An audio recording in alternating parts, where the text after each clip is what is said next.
টান লাগে তুমি কথা বলতে ছড়ায় গেছে জ্বলন্ত ব্যথা তো বুঝি না জলে সিটাকে ওটা দিছেন হ্যাঁ যে রাস্তা করো আপনার 7-8 মাস ধরে করো ওই পাইতে পানি করেন না হ্যাঁ 21 দিন পর করে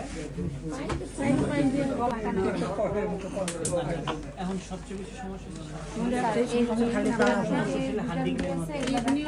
আমরা দেখি আপনি আমার থেকে হিসাবটা নেন স্যার আপনি আজকে এই যে আপনি যেদিন আমি ডাক্তার দেখাই গেছি ওই দিন আবার অসুস্থ শুনি অসুস্থ পর আবার আমি আবার একটা ইনজেকশন নিতে 8,000 টাকা আবার আমি 8,000 টাকা ওষুধ দিয়েছি তো খালি ওই জ্বালা জ্বালা করে প্রেশার কি সবসময় লো থাকে সবসময় লো থাকে এটা এই ডেভিড গেল